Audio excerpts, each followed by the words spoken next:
صل على سيدنا ومولانا محمد وعلى جی ناظرین و سامعین، پروگرام یاد الہی میں روزانہ عظیم ہستیوں کے تذکارے پاک کیے جاتے ہیں اور اس کے ساتھ ساتھ کچھ ایسے موضوعات پر گفتگو بھی ہوتی ہے جن سے آپ کو رہنمائی حاصل ہوتی ہے۔ آج ایک عظیم تابعی سیدنا سالم بن عبداللہ بن عمر رضی اللہ تعالی عنہم آپ کے تذکارے خیر ہوں گے۔ آپ کی شخصیت کے کئی نمایاں پہلو ہیں، سب سے بڑھ کر تو یہ سعادت کہ آپ تابعی ہیں اور تابعین کے جو بڑے بڑے کبار تابعین ہیں ان میں آپ کا شمار ہوتا ہے، حتیٰ کہ تابعین کے سردار بھی آپ کہلائے جاتے ہیں۔ یہ آپ کی شخصیت کا ایک پہلو تابعی ہونا، اور یہ تابعی ہونا یہ وہ شرف ہے قرآن مجید فرقان حمید میں بھی اس کا ذکر ہے، والذین اتبعوہم بإحسان رضی اللہ عنہم ورضوا عنہ، کہ جو تابعی ہیں، جو اتباع کرنے والے ہیں صحابہ کرام علیہم الرضوان کی نیکی کے ساتھ، فرمایا اللہ سبحانہ وتعالی ان سے راضی، وہ اللہ سے راضی، ان کے لیے جنتیں۔ اسی طرح یہ تابعی وہ ہستی ہیں کہ جن کے بارے میں ایک نہیں کئی احادیث مبارکہ میں ان کے زمانے کو بھی نبی کریم صلی اللہ علیہ وآلہ وسلم اور صحابہ کرام کے عہد مبارکہ کو سب سے بہتر عہد مبارکہ، سب سے بہتر زمانہ فرمایا گیا۔ اس کے بعد تابعین کرام علیہم الرضوان ان کے زمانے کو سب سے بہتر زمانہ قرار دیا گیا۔ اسی طرح یہ جہتیں تو ان کو حاصل ہیں، یہ شان تو حاصل ہے، اور وہ حدیث پاک کے نبی رحمت صلی اللہ علیہ وآلہ وسلم کے فرمان کے مطابق جس نے نبی کریم صلی اللہ علیہ وآلہ وسلم کی زیارت کی، اور جس نے یعنی صحابی رضی اللہ عنہ، اور جس نے کسی بھی صحابی رضی اللہ عنہ کی زیارت کی یعنی تابعی، اللہ کے پیارے حبیب نے فرمایا کہ ان لوگوں پر جہنم کی آگ حرام ہے، انہیں جہنم کی آگ چھو بھی نہیں سکے گی۔ تو یہ وہ ہستیاں ہیں جو جنہیں براءۃ من النار کا مجدہ اور خوشخبری حاصل ہے، بشارت حاصل ہے، جنہیں اللہ اور اس کے پیارے حبیب صلی اللہ علیہ وآلہ وسلم کی رضا اور خوشنودی حاصل ہے۔ تو یوں یہ ایک شان ہی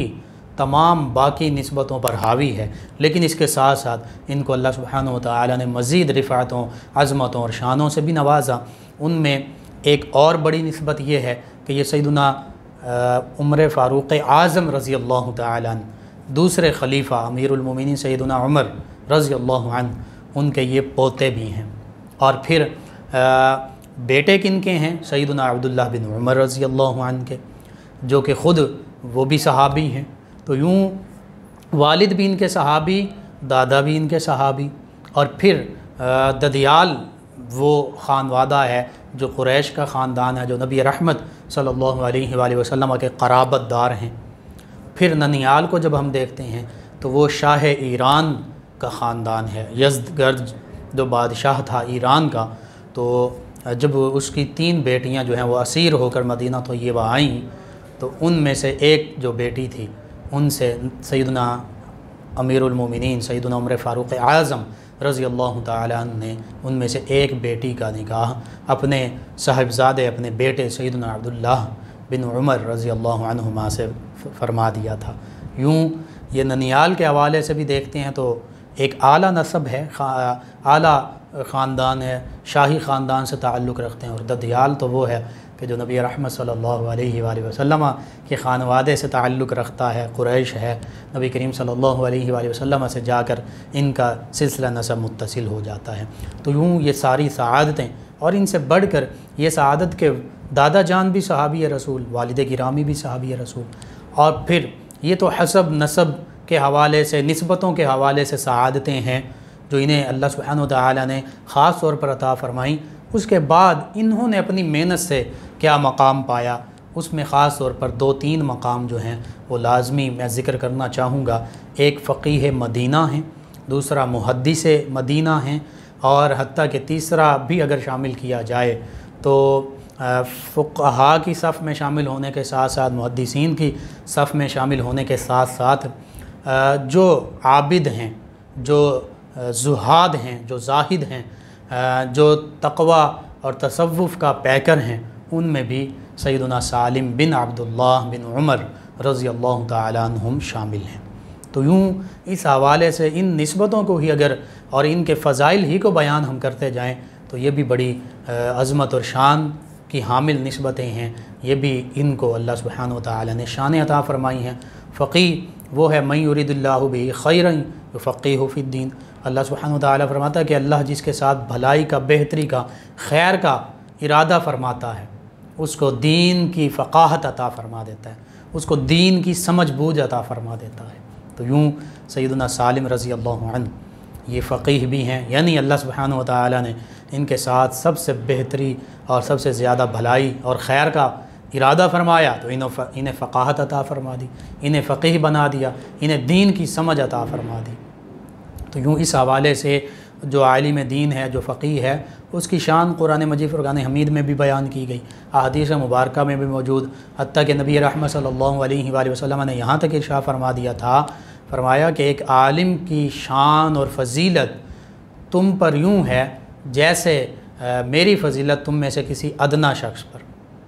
یعنی نبی کریم صلی اللہ علیہ وآلہ وسلم تو سید الانبیاء والمرسلین ہیں، امام الانبیاء والمرسلین ہیں، سید الاولین والآخرین ہیں،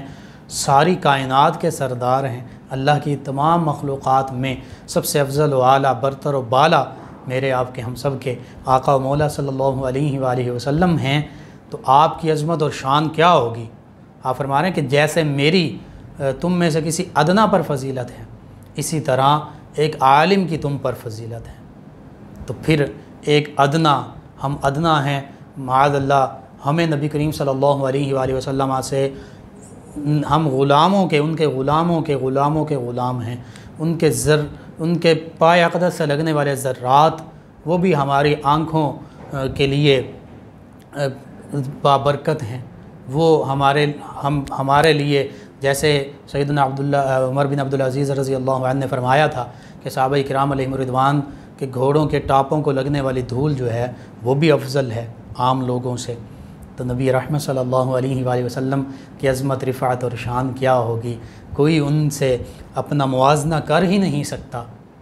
تو یوں اللہ کے پیارے حبیب صلی اللہ علیہ وآلہ وسلم فرما رہے ہیں کہ ایک عالم کی شان جو ہے وہ یوں ہی ایک عام مسلمان پر ہے جیسے میری شان تمہارے ایک ادنا فرد پر ہے۔ تو پھر ہم کیسے عالم کی شان کا اندازہ لگا سکتے ہیں کہ جن کے بارے میں اللہ کے پیارے حبیب صلی اللہ علیہ وآلہ وسلم نے فرما دیا تھا العلماء ورثۃ الانبیاء، کہ علماء تو انبیاء کرام علیہ السلام کے وارثین ہیں۔ اور پھر یہاں تک فرمایا کہ انبیاء کرام علیہ السلام وہ دراہم و دینار و مال و دولت وہ وراثت میں نہیں چھوڑتے، بلکہ فرمایا وہ تو علم اپنی وراثت میں چھوڑتے ہیں، اور جس نے یہ علم حاصل کر لیا تو اس نے اس عظیم وراثت سے وافر اور زیادہ حصہ پا لیا۔ تو یوں سیدنا سالم رضی اللہ تعالیٰ عنہ کی جب ہم شخصیت کے اس نمایاں پہلو کو دیکھتے ہیں، اس جہت کو دیکھتے ہیں، تو آپ فقہائے مدینہ میں شمار ہوتے ہیں، فقیہ مدینہ ہیں، علماء مدینہ میں آپ کو ایک بلند مقام حاصل ہے۔ تو اللہ اور اللہ کے پیارے حبیب صلی اللہ علیہ وآلہ وسلم کی تمام بشارتوں اور عطا کی جانے والی عزتوں اور عظمتوں کے ان تمام مقامات پر آپ بھی فائز ہیں۔ پھر محدث نبی محتشم صلی اللہ علیہ وآلہ وسلم کی حدیث مبارکہ کو روایت کرنا یہ کوئی عام بات نہیں ہے، یہ بہت بڑا مقام ہے۔ اور نبی کریم رؤوف الرحیم علیہ الصلاۃ والتسلیم کا یہ فرمان مبارکہ بھی کہ میرا فرمان جو ہے، میری حدیث جو ہے وہ آگے پہنچاؤ، اور جو آگے پہنچائے گا اللہ اس کے چہرے کو شاداب رکھے، سرسبز رکھے، اس کو خوش و خرم رکھے۔ اور یہاں تک فرما دیا گیا تھا کہ بعض اوقات ایسا ہوتا ہے کہ جس تک جو بات پہنچائی جا رہی ہے وہ جو پہنچا رہا ہے وہ کم جاننے والا ہوتا ہے، ہو سکتا ہے جس تک وہ بات پہنچائی جا رہی ہے وہ زیادہ جاننے والا ہو۔ تو یوں سیدنا سالم رضی اللہ تعالیٰ عنہ جو سیدنا عمر فاروق اعظم رضی اللہ تعالیٰ عنہ کے پوتے ہیں، یہ فقیہ مدینہ بھی ہیں، محدث مدینہ بھی ہیں۔ اور اس کے ساتھ ساتھ سیدنا عمر فاروق اعظم رضی اللہ عنہ کا جو فیضان ہے اور جو وراثت ہے وہ ان تک، یعنی اپنے پوتے سیدنا سالم رضی اللہ عنہ تک منتقل ہوئی، وہ شجاعت کی شکل میں منتقل ہوئی، وہ بہادری کی شکل میں منتقل ہوئی، وہ اللہ کے دین پر ثابت قدم رہنے کی شکل میں منتقل ہوئی، وہ باطل کے خلاف ڈٹ جانے کی شکل میں منتقل ہوئی۔ اسی طرح دوسری جانب ہم دیکھتے ہیں سیدنا عبداللہ بن عمر رضی اللہ عنہما جو ان کے والد گرامی ہیں، ان کی عاجزی، ان کی انکساری، ان کا زہد و تقوی جو ہے وہ ان میں منتقل ہوا۔ تو سیدنا عمر فاروق اعظم رضی اللہ عنہ اور سیدنا عبداللہ بن عمر رضی اللہ عنہما، ان کے جو نمایاں اوصاف تھے، جو خصوصیات تھیں، سیدنا سالم رضی اللہ عنہ کے یہ والد گرامی اور دادا جان بنتے ہیں، تو وہ ساری نمایاں صفات اور اوصاف اور خصوصیات ان میں منتقل ہوتی ہیں اور ان میں نظر آتی ہیں۔ اس حوالے سے جب ہم دیکھتے ہیں تو پھر آج ہمیں یہ سبق ملتا ہے کہ ہم نے بحیثیت مسلمان، چاہے باپ ہے، چاہے ماں ہے، دیگر رشتہ دار ہیں، دادا ہیں، نانا ہیں، دانی ہیں، دادی ہیں، چچا ہیں، ماموں ہیں، تو اب بچوں کی تربیت کیسے کرنی ہے، خصوصاً والدین کے لیے اس میں ایک بہت بڑا سبق موجود ہے کہ جو اپنی خوبیاں ہیں، جو اچھے کام ہیں، جو اچھے اعمال ہیں، صحابہ کرام علیہم رضوان کے تو سارے کے سارے اعمال ہی خوبصورت تھے، نبی محتشم صلی اللہ علیہ وآلہ وسلم سے تربیت یافتہ اور فیض یافتہ تھے۔ تو آج ہم نے دیکھنا ہے کہ ہم نے اپنی اولاد میں نبی کریم رؤوف الرحیم علیہ الصلاۃ والتسلیم کی سیرت اور کردار، اس کے مطابق اپنی زندگیاں ڈھال کر وہ بھی منتقل کرنی ہیں، صحابہ کرام علیہم رضوان کی تعلیمات وہ بھی منتقل کرنی ہیں، اور ایک مسلمان بچے کو جو ہمارے مستقبل کا آنے والا معمار ہے، مستقبل کے لیے ہمارا مستقبل ہے، اس نوجوان نسل کو ہم نے کیسے تیار کرنا ہے، اس کے لیے سیدنا سالم رضی اللہ عنہ کی زندگی ہمارے سامنے بہت بڑے مشعل راہ کے طور پر، مینارہ نور کے طور پر ہمارے سامنے کھلی ہوئی کتاب کی طرح موجود ہے کہ کیسے ان کے دادا جان سیدنا عمر رضی اللہ تعالی عنہ کی نمایاں صفات ان میں منتقل ہوئیں، اور خصوصاً والد گرامی نے ان کی تعلیم و تربیت کا کیسے انتظام کیا، اور ایسی ان کی تعلیم و تربیت کی کہ پھر یہ حضرت سالم رضی اللہ تعالی عنہ چاہے قرآن و سنت حدیث مبارکہ کا میدان ہو، شعبہ ہو، چاہے فقہ کا میدان ہو، تصوف جسے احسان سے حدیث مبارکہ میں تعبیر کیا گیا وہ میدان ہو، سیدنا سالم رضی اللہ تعالی عنہ ہر میدان میں آگے ہی رہے، حق پر ڈٹے ہی رہے، کہیں ہمیں پیچھے نظر نہیں آتے بلکہ آگے اور اعلیٰ مقام پر نظر آتے ہیں۔ تو یوں آج ضرورت اس امر کی ہے کہ آج ہم اپنی اولاد کی بھی تربیت انہی خطوط پر، اسی نہج پر، اسی طریقے کے مطابق کریں تاکہ ہماری آنے والی نسلیں وہ اسلام کا بھی پیکر بنیں، وہ اللہ اور اللہ کے پیارے حبیب صلی اللہ علیہ وآلہ وسلم کی تعلیمات پر عمل پیرا ہونے والی بھی ہوں، اور اس کے ساتھ ساتھ پتہ چلے کہ یہ ہمارے ہیروز خلفائے راشدین، صحابہ کرام، اہل بیت اطہار، نبی رحمت صلی اللہ علیہ وآلہ وسلم ان ہستیوں کے پیروکار ہیں، ان کی سیرت، ان کے کردار سے، ان کے روزمرہ اعمال سے یہ پتہ چلے کہ یہ مسلمان ہیں۔ تو یوں جب ہم اس نہج پر اس طریقے سے تربیت کریں گے تو انشاءاللہ ہمارے آنے والی نسلیں سنور جائیں گی، اور نہ صرف دنیا میں ان کو اللہ رب العزت اعلیٰ مقام عطا فرمائے گا، عزتیں اوج کمال عطا فرمائے گا، بلکہ ان کی اخروی زندگی بھی اس اچھی تربیت کی وجہ سے انشاءاللہ کامیاب ہوگی۔ اللہم صلی علی سیدنا و مولانا محمد وعلی سید۔ ناظرین و سامعین، سیدنا سالم بن عبداللہ بن عمر رضی اللہ تعالیٰ عنہ آپ کے تذکارے خیر ہو رہے ہیں۔ تابعین وہ ہستیاں ہیں کہ جن کو صحابہ کرام علیہم رضوان سے براہ راست فیض یاب ہونے کا موقع نصیب ہوا، یہ سعادت حاصل ہوئی کہ جنہوں نے نبی کریم صلی اللہ علیہ وآلہ وسلم سے تربیت پائی، ان سے ان عظیم ہستیوں نے، تابعین کرام نے تربیت پائی۔ یوں تابعین کا مقام بہت بلند ہے۔ پھر دین اسلام کی نشر و اشاعت میں نبی محتشم صلی اللہ علیہ وآلہ وسلم اور صحابہ کرام علیہم رضوان کے بعد تابعین اعظام کا بہت بڑا حصہ بھی شامل ہے، اور یہ وہ ہستیاں ہیں کہ جنہوں نے دین اسلام کو پھر دنیا کے ہر خطے تک پہنچا دیا۔ تابعین اعظام میں کئی عظیم ہستیاں، لیکن سیدنا سالم بن عبداللہ رضی اللہ تعالیٰ عنہ کی جب ہم بات کرتے ہیں تو آپ کا مقام بہت بلند نظر آتا ہے۔ سالم بن عبداللہ رضی اللہ تعالیٰ عنہ، آپ کی ولادت باسعادت سیدنا عثمان ذو النورین رضی اللہ تعالیٰ عنہ کے عہد مبارکہ میں مدینہ طیبہ میں ہوئی، اور آپ کا نام سالم یہ آپ کے والد گرامی سیدنا عبداللہ بن عمر رضی اللہ عنہما نے ایک جلیل القدر صحابی رسول حضرت سالم مولا ابی حنیفہ رضی اللہ عنہ ان کے نام پر سالم رکھا تھا۔ یعنی صحابہ کرام علیہ رضوان کی آپس میں محبت کا عالم دیکھیے کہ سیدنا عبداللہ بن عمر رضی اللہ عنہما جو خود صحابی رسول ہیں،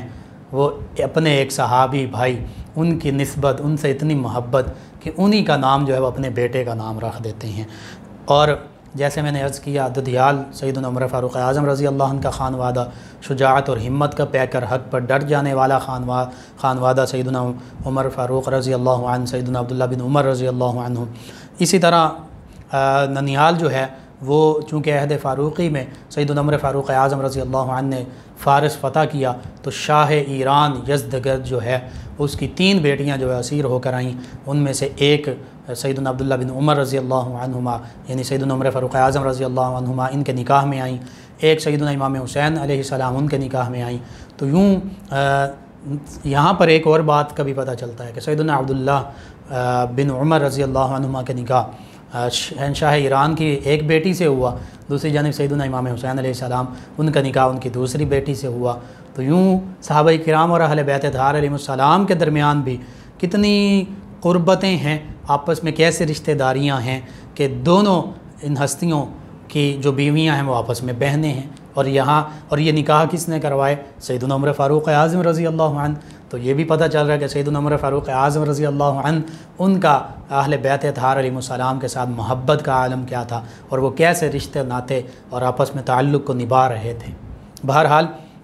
سیدنا سالم رضی اللہ تعالی عنہ ان عظیم ہستیوں سے متولد ہوئے، اور آپ ایک نہایت خوبرو، قوی، مضبوط، خوبصورت جسم، حسن و جمال ظاہری باطنی اس کے مرقع تھے، اور سیدنا عمر بن خطاب رضی اللہ عنہ کے بھی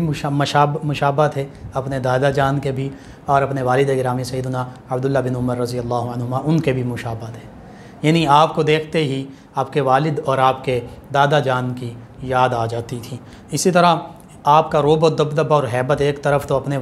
دادا جان سیدنا عمر فاروق اعظم رضی اللہ عنہ کی طرح تھی، اور دوسری طرف آپ کی عاجزی انکساری، آپ کا زہد و تقوی وہ آپ کے والد گرامی سیدنا عبداللہ بن عمر رضی اللہ تعالی عنہما ان کی طرح تھی، ان کی جھلک نظر آتی تھی۔ یعنی اپنے والد گرامی، اپنے دادا جان، انہی کے آپ مشابہ تھے، سیرت میں، صورت میں، اخلاق میں، کردار میں، بہادری میں، شجاعت میں، ہمت میں، علم میں، تواضع میں، ان کی ساری میں، تمام معاملات میں آپ ان عظیم ہستیوں کے ہی مشابہ تھے، انہی کی جھلک نظر آتی تھی۔ حتیٰ کہ عاجزی ان کی ساری ایسی کہ سادہ خوراک کھاتے اور گوشہ نشینی یوں کہ بادشاہوں کے پاس کبھی نہیں گئے، اور بالکل علیحدہ ایک زندگی گزاری، سادہ خوراک کے ساتھ ساتھ بالکل سادہ اور کھردرے اور عام سے کپڑے آپ پہنا کرتے، یعنی بالکل درویشانہ زندگی آپ نے گزاری، زہد و تقوی والی زندگی گزاری، صرف اور صرف اللہ کی رضا اور خوشنودی حاصل کرنے والی زندگی آپ نے گزاری۔ اگرچہ علم بھی حاصل کیا، لیکن علم کا بھی جو مقصد تھا وہ اللہ ہی کی رضا تھی، دین اسلام کی نشر و اشاعت اور اللہ کے پیارے حبیب کا پیغام کو پھیلانا تھا۔ علم کا آپ کا مقصد کبھی بھی یہ نہیں رہا کہ اس سے بادشاہوں کے دربار میں کوئی عزت اور وقار مل جائے یا کوئی مال و دولت حاصل ہو جائے۔ تو یہ حقیقت میں وہ عظیم ہستیاں تھیں جو ہمارے لیے آج بھی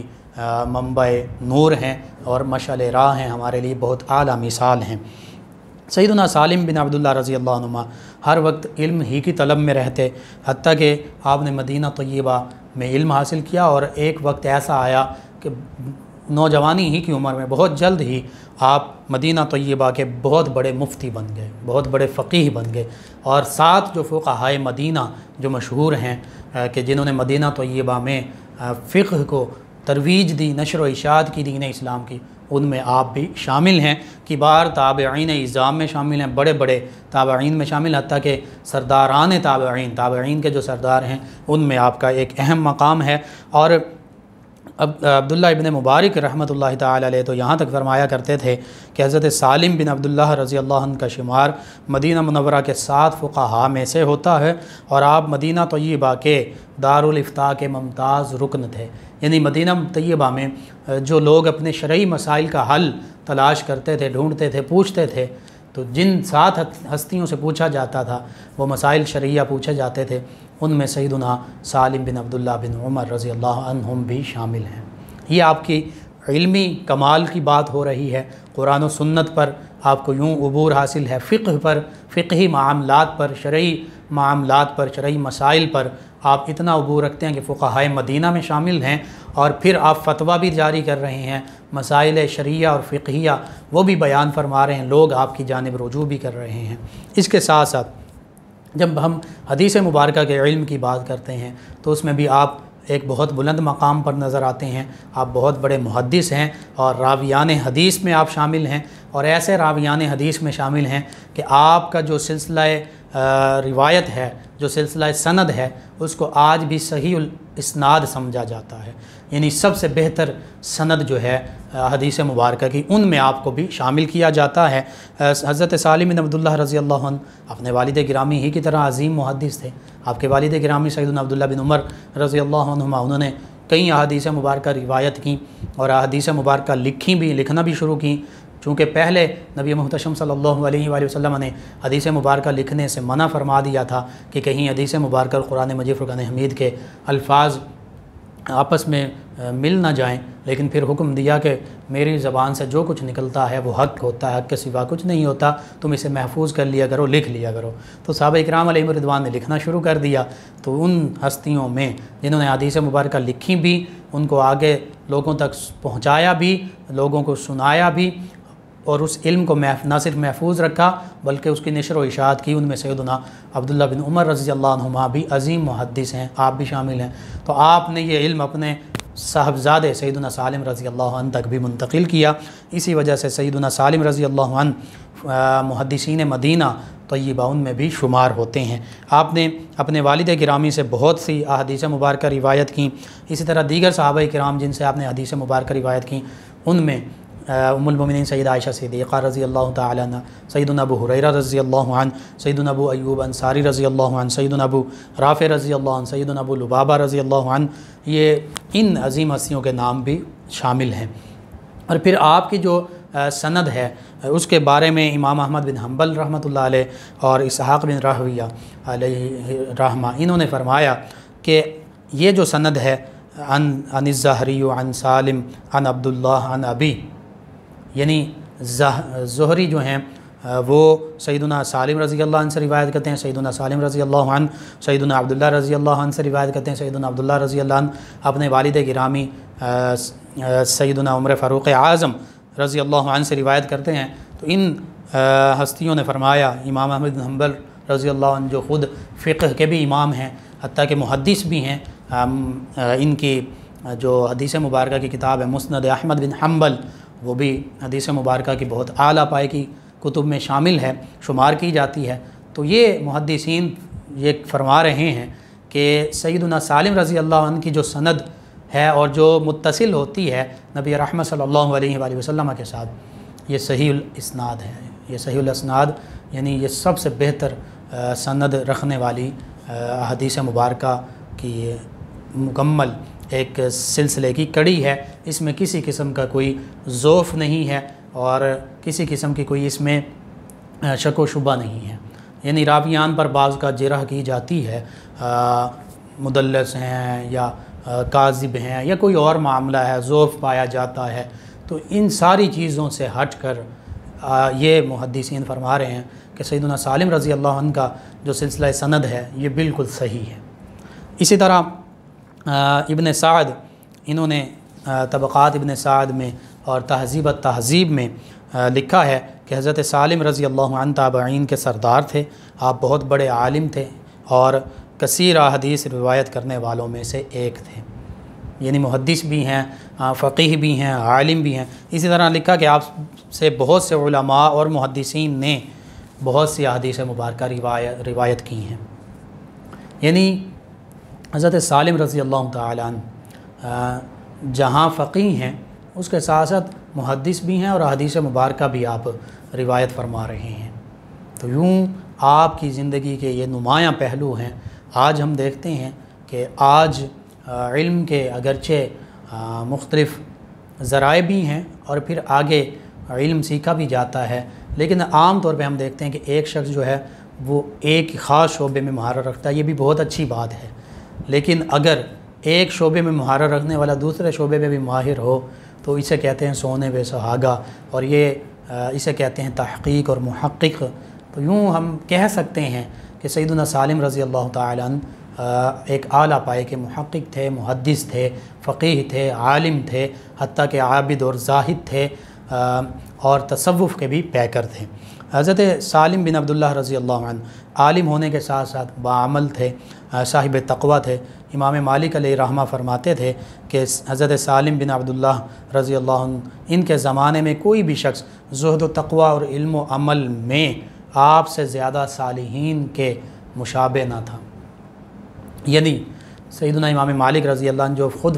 فقیہ مدینہ بھی ہیں، فقہ کے امام بھی ہیں، وہ فرما رہے ہیں کہ سیدنا سالم رضی اللہ تعالی عنہ یہ اپنے زمانے میں علم و عمل کے ساتھ ساتھ زہد و تقویٰ میں بھی صالحین کے بہت زیادہ مشابہ تھے، یعنی صالحین ہی کی جماعت میں شمار ہوتے تھے۔ ان سے بڑھ کر کوئی صالحین کے اتنا مشابہ نہیں تھا جتنا یہ مشابہ تھے۔ اس میں کئی وجوہات ہیں۔ ایک سب سے بڑی وجہ یہ ہے کہ تابعی بزرگ بھی ہیں، اور تابعی ہونے کے ساتھ ساتھ اپنے والد گرامی سیدنا عبداللہ بن عمر رضی اللہ عنہما جو خود بھی جنہوں نے درویشانہ اور سادہ زندگی گزاری، زہد و تقویٰ والی زندگی گزاری، ریا، نمود و نمائش، غرور و تکبر، ان سے کوسوں دور رہے، حتیٰ کہ بظاہر جو شان و شوکت یا ایک حکمرانی اور امارت اور وہ حاصل کر سکتے تھے، لیکن اس سے بھی انہوں نے کنارہ کشی اختیار کر لی۔ تو بس وہی ساری خصوصیات جو ہیں زہد و تقویٰ کے حوالے سے، عاجزی انکساری کے حوالے سے، سادگی کے حوالے سے، حسن اخلاق کے حوالے سے، وہ ساری نمایاں خصوصیات سیدنا عبداللہ بن عمر رضی اللہ تعالی عنہما انہوں نے ان میں منتقل کیں، اور اللہ سبحانہ و تعالی نے وراثت کے طور پر ان کو عطا فرمائی۔ اسی طرح سیدنا سالم بن عبداللہ رضی اللہ عنہ کو اپنے والد گرامی کی طرح دنیا اور دنیاوی مال و دولت، جاہ و حشمت سے کوئی رغبت نہیں تھی، کوئی طلب نہیں تھی، کوئی شوق نہیں تھا، کوئی دل میں کسی قسم کی کوئی خواہش نہیں تھی کہ مجھے کوئی بڑا عہدہ مل جائے، مجھے مال و دولت مل جائے، مجھے امارت مل جائے، نہیں، بلکہ آپ ہمہ وقت آخرت ہی کی نعمتوں کی طرف راغب رہتے، اللہ ہی کی طرف متوجہ رہتے، اور آپ نے آخرت کی کامیابی کی امید پر دنیا سے ہی منہ پھیر لیا تھا، دنیا سے روگردانی کر لی تھی۔ دنیا سے مراد یہاں پر کھانا پینا، لباس پہننا یا رزق کمانا، حلال رزق کمانا یہ نہیں۔ جب دنیا کی عام طور پر بات کی جاتی ہے تو حقیقت میں دنیا سے مراد یہ ہوتا ہے کہ جو دنیاوی ظاہری غرور، تکبر، نمود و نمائش، ریاکاری، ظلم و ستم اور حب جاہ، حب شہوت، مختلف چیزیں جو نقصان دہ ہوتی ہیں، دنیا کے پیچھے یوں لگ جانا کہ پھر دین کو ہی پس پشت ڈال دینا، پھر دینی تعلیمات اور دینی اعمال کو چھوڑ دینا، اسے دنیا کہتے ہیں۔ اگر دنیا یوں ان معنوں میں ہے کہ آپ حلال رزق کما رہے ہیں اور آپ اپنا لباس، طعام، بچوں کا، والدین کا اس کا انتظام کر رہے ہیں، تو یہ دنیا نہیں، یہ حقیقت میں دین ہے۔ یہ بھی فریضہ ہے، حلال رزق کمانا بھی فریضہ ہے، والدین کی اپنے بیوی بچوں کو نان و نفقہ پہنچانا یہ بھی واجب ہے، ضروری ہے، فرض ہے، یہ بھی اسلامی تعلیمات کے مطابق ہے اور باعث اجر و ثواب ہے۔ ہاں وہ دنیا مذموم ہے کہ جو ہمیں اللہ اور اللہ کے حبیب صلی اللہ علیہ وآلہ وسلم سے دور کر دے، وہ دنیا جو ہمیں اپنی ان ذمہ داریوں سے دور کر دے۔ تو صحابہ کرام یا تابعین اعظام علیہم رضوان نے اس دنیا سے کنارہ کشی کی ہے جو غرور و تکبر پیدا کرتی ہے، جو نمود و نمائش پیدا کرتی ہے، جو انسان کو احسان اور نیکی اور اچھا سلوک کرنے کی بجائے ظالم بنا دیتی ہے۔ اس مذموم دنیا سے کنارہ کشی اختیار کی، لیکن وہ دنیا جو محمود ہے، یعنی جو معاملات اللہ نے، اللہ کے پیارے حبیب صلی اللہ علیہ وآلہ وسلم نے فرض واجب قرار دیے ہیں، والدین کی خدمت، اولاد اور بیوی بچوں کو نانا نفقہ پہنچانا، ان کی تعلیم و تربیت اور حلال رزق کمانا، اپنا خورد و نوش، طعام، لباس، اس کا اہتمام کرنا، ضروریات زندگی کا جو ضروری ہیں ان کا حلال رزق سے اہتمام کرنا، ان سے کبھی کسی ہستی نے کنارہ کشی اختیار نہیں کی۔ تو یوں صحابہ کرام علیہم رضوان ہوں، تابعین اعظام ہوں، خصوصاً سیدنا سالم رضی اللہ عنہ کا جب ہم ذکر کرتے ہیں تو انہوں نے وہ جو ظاہری اور جو ظلم کا سبب بنتی ہیں، غرور و تکبر کا سبب بننے والی دنیاوی چیزیں ہیں، ان سے روگردانی کر لی، مال و دولت سے روگردانی کر لی، حتیٰ کہ خلفائے بنو امیہ جو بنو امیہ کے حکمران تھے، انہوں نے بارہا آپ کو لالچ دی، مال و دولت کی لالچ دی، عہدوں کی لالچ دی، لیکن آپ نے نہ مال و دولت کو قبول کیا، نہ عہدوں کو قبول کیا، ہر ایک چیز کو ٹھکرا دیا۔ حتیٰ کہ ایک موقع پر آپ حج کرنے کے لیے مکہ المکرمہ حاضر ہوئے، آپ کعبۃ اللہ کا طواف بھی کر رہے ہیں، اور پھر اس کے بعد کعبۃ اللہ کے پاس بیٹھ کر، بیت اللہ شریف کے پاس بیٹھ کر، خانہ کعبہ کے پاس بیٹھ کر قرآن کریم کی تلاوت میں محو ہیں۔ آپ کے قریب سے خلیفہ سلیمان بن عبد الملک وہ گزرتا ہے تو آپ اس کی طرف کوئی توجہ نہیں کرتے، آپ قرآن مجید فرقان حمید کی تلاوت ہی میں مشغول رہتے ہیں۔ کافی وقت گزر جاتا ہے، وہ بھی آپ کی طرف دیکھتا ہے۔ جب آپ تلاوت سے فارغ ہوتے ہیں تو آپ کے پاس آتا ہے اور کہتا ہے کہ آپ نے میرے طرف توجہ ہی نہیں کی، آپ اگر میرے لائق کوئی خدمت ہو تو آپ مجھے فرمائیے۔ تو آپ نے فرمایا واللہ، یعنی اللہ کی قسم، مجھے شرم آتی ہے کہ میں اللہ کے دربار میں کھڑا ہو کر، بیت اللہ خانہ کعبہ، بیت اللہ میں، مسجد حرام میں کھڑا ہو کر اللہ کے سوا کسی اور سے مانگوں، کسی اور سے اپنی حاجت اور ضرورت بیان کروں۔ تو خلیفہ نے کہا کہ ٹھیک ہے، بعد میں بات کر لیں گے۔ جب آپ بیت اللہ شریف سے باہر آئے تو پھر وہاں پر خلیفہ دوبارہ آپ سے ملا اور پھر کہنے لگا کہ اب تو آپ بیت اللہ شریف میں نہیں کھڑے، اب تو آپ باہر ہیں، تو اب آپ اپنی کوئی حاجت مجھے بتائیے۔ تو آپ نے پوچھا کہ دنیا کی حاجت بتاؤں یا آخرت کی؟ خلیفہ نے تھوڑا سا توقف کر کے تھوڑی سی خاموشی اختیار کی، وقفے کے بعد کہنے لگا کہ دنیا کی ضرورت۔ تو آپ نے فرمایا جو دنیا کا مالک ہے، میں نے تو کبھی اس سے بھی دنیا کی کوئی چیز طلب نہیں کی۔ یعنی اللہ سبحانہ و تعالی دنیا و آخرت ہر چیز کا مالک ہے، حقیقی مالک وہی ہے۔ تو آپ خلیفہ کو، حکمران کو، وقت کا جو بادشاہ ہے اس سے فرما رہے ہیں کہ جو دنیا کا حقیقی مالک ہے اللہ سبحانہ و تعالی، میں نے اس سے بھی کبھی دنیا نہیں مانگی، مانگ سکتا ہوں، اسی سے مانگنا چاہیے جو کچھ، تو میں تم سے کیسے دنیا کی طلب کروں؟ اور پھر یہاں تک خلیفہ جو ہے اس وقت اس نے کہا کہ ٹھیک ہے، اور ساتھ ہی وہ شرمندہ بھی ہوا اور یوں بس سلام کہہ کر وہ چلا گیا۔ یعنی بڑے بڑے حکمران جو ہیں وہ آپ کو دنیا کی طرف، دنیا کی لالچ کی طرف، اور وہ جو عہدے جو ظلم و ستم کا پھر ذریعہ بنتے تھے، لوگوں کی زمینیں غصب کرنے کا، لوگوں کی جانیں تلف کرنے کا ذریعہ بنتے تھے، ان عہدوں کو آپ نے کبھی قبول نہیں کیا۔ تو یوں یہ سیدنا سالم بن عبداللہ رضی اللہ عنہما کی سیرت اور کردار ہے۔ آج ہمارے حکمرانوں کو، چاہے مسلم حکمران ہیں، خصوصاً مسلمان حکمرانوں کو، کیونکہ ہمارے لیے یہ عظیم ہستیاں، یہ ہمارے لیے اعلیٰ نمونہ، یہ ہمارے ہیروز ہیں، ہم نے ان کو مد نظر رکھنا ہے، ان کی زندگیوں کو دیکھنا ہے۔ تو کیا آج ہمارے حکمران جو ہیں وہ ان عظیم ہستیوں کی سیرت اور کردار کی پیروی کرنے والے ہیں؟ کیا وہ ظلم سے رکنے والے ہیں؟ کیا وہ مظلوم کا ساتھ دینے والے ہیں؟ کیا وہ انصاف کرنے والے ہیں؟ تو بس ہمارے سامنے قرآن و سنت اور نبی محتشم، صحابہ کرام، اہل بیت اطہار، تابعین اعظام، یہ عظیم ہستیاں، ان کے سیرت اور کردار یہ کھلی ہوئی کتاب کی طرح واضح ہمارے سامنے موجود ہے۔ صرف ضرورت اس امر کی ہے کہ ہم جو دین اسلام اور اسلامی تعلیمات سے دور ہو چکے، کوسوں دور ہو چکے ہیں، ان تعلیمات کو پڑھیں، ان کی سیرت اور کردار کو پڑھیں۔ ہمارے پاس پڑھنے کا بھی وقت نہیں ہے، ان کو سمجھیں، کم از کم ان کو سنیں، ان کے بارے میں سنیں، اور پھر اس کو آگے لوگوں تک پہنچائیں، اور پھر لوگوں تک پہنچانے کے ساتھ ساتھ اس پر عمل کرنے کی کوشش کریں۔ پھر دیکھیے ہماری بحیثیت ایک انفرادی مسلمان اور بحیثیت مجموعی امت مسلمہ ہماری تقدیر کیسے بدلتی ہے۔ اللہم صلی علی سیدنا و مولانا محمد وعلی سید۔ ناظرین و سامعین، سیدنا سالم رضی اللہ عنہ آپ کے تذکارے خیر ہو رہے ہیں۔ آپ کے سیرت اور کردار کا ایک اور نمایاں واقعہ یوں بھی ہے کہ حجاج بن یوسف جو گورنر تھا اور اموی حکمرانوں کی جانب سے حکمران بنا تھا، اس نے ایک موقع پر آپ سے یہ کہا کہ آپ ایک شخص کو قتل کر دیجئے۔ آپ نے فرمایا، اور وہ شخص مسلمان تھا، آپ نے فرمایا میں ایسے شخص کو قتل کر دوں جو مسلمان ہے اور جو فجر کی نماز بھی ادا کرتا ہے، جس کے بارے میں نبی کریم نے فرمایا کہ جو فجر کی نماز ادا کرتا ہے وہ اللہ کی حفاظت میں آ جاتا ہے، تو میں یہ کام نہیں کر سکتا۔ حجاج بن یوسف اس انکار پر بہت زیادہ سیخ پا ہوا، لیکن وہ آپ کے خلاف کچھ نہ کر سکا۔ یہ حق پر ڈٹ جانا ہے، یہ ہے نبی محتشم صلی اللہ علیہ وآلہ وسلم اور دین اسلام کی تعلیمات، صحابہ کرام علیہ رضوان کی تربیت، کہ سیدنا عبداللہ بن عمر رضی اللہ عنہ کے بیٹے صاحبزادے کہ جو تابعی ہیں، عظیم تابعی ہیں، اور ہو سکتا تھا کہ حجاج بن یوسف جو بہت ظالم تھا، جس نے کئی تابعین اعظام علیہم رضوان کو، حتیٰ کہ صحابہ کرام علیہم رضوان کو شہید کروایا، تو ہو سکتا تھا ان کو بھی شہید کروا دیتا،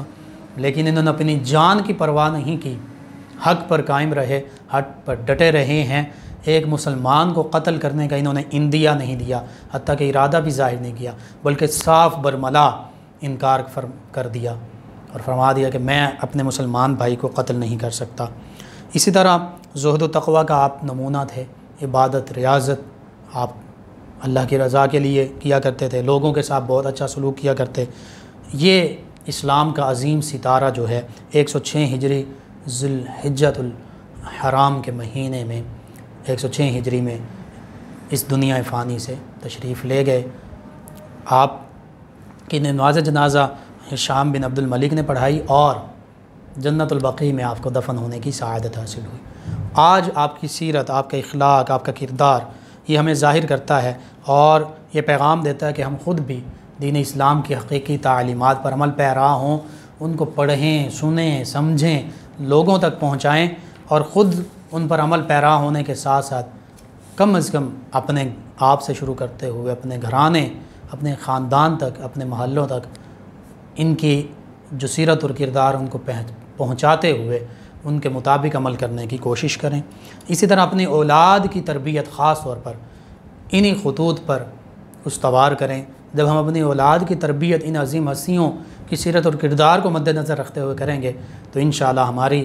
آنے والی نسلیں وہ دین بیزار نہیں ہوں گی، بلکہ وہ دین سے محبت کرنے والی، اللہ اور اللہ کے پیارے حبیب صلی اللہ علیہ وآلہ وسلم سے محبت کرنے والی ہوں گی، اور پھر وہ اس دنیا میں بھی ہمارے کام آئیں گی اور آخرت میں بھی ہماری بھی مغفرت کا باعث بنے گی۔ وہ پھر ان اولادوں میں نہیں ہوں گی کہ جو جب جوان ہو جائیں، کسی عہدے پر پہنچ جائیں، دنیا کا کوئی عہدہ مل جائے، مال و دولت مل جائے تو پھر اپنے والدین کو وہ پوچھتے ہی نہیں، اولڈ ہومز میں بھیج دیتے ہیں۔ یوں نہیں ہوں گی، بلکہ وہ یوں ہوں گی کہ وہ اپنے والدین کی خدمت کرنے والی ہوں گی، وہ دین اسلام کی خدمت کرنے والی اولادیں ہوں گی۔ تو بس یہ اولاد جو کچھ بھی بنتی ہے وہ والدین کی تربیت پر ہوتا ہے، تعلیم اور تربیت کیسی دی جا رہی ہے۔ اگر والدین دین اسلام کی تعلیمات کے مطابق تعلیم و تربیت دیں گے، آج ہمارے پاس وقت ہے، آج اسکول کالجز بند ہیں تو ہمارے پاس وقت ہے، ہم خود والدین اپنی اولاد کو قرآن مجید فرقان حمید کی تعلیم دیں، ترجمہ، تفسیر اور خصوصاً مدارس میں ان کو بھیجیں، علماء کے پاس بھیجیں، قرآن و سنت کا علم سیکھ سکیں، فقہ سیکھ سکیں، تاریخ اسلام کی کتابیں انہیں لا کر دیں، وہ پڑھائیں، صحابہ کرام علیہ رضوان کی سیرت اور کردار، اہل بیت اطہار علیہ السلام کی سیرت اور کردار، نبی محتشم صلی اللہ علیہ وآلہ وسلم کا اسوہ کاملہ، اس پر مشتمل کتابیں انہیں دیں تاکہ وہ ان کو پڑھیں، سمجھیں اور انہیں پتہ چلے کہ ہماری امت مسلمہ کا، مسلمانوں کا مقام کیا تھا اور کتنا بلند مقام تھا، کہاں سے کہاں پر ہم آ پہنچے، کہاں ایک عروج، ایک بلندی، اوج کمال تھا اور کہاں آج امت مسلمہ زوال کا شکار ہے، پوری دنیا میں ذلت اور ظلم و ستم کا شکار ہو رہی ہے۔ بس اللہ سبحانہ و تعالیٰ سے دعا ہے کہ اللہ تعالیٰ ہمیں ان عظیم ہستیوں کے نقش قدم پر چلنے کی توفیق عطا فرمائے اور ان کے تصدق سے تمام عالم اسلام کو سربلندیاں عطا فرمائے، آمین۔ اللہم صل علی سیدنا و مولانا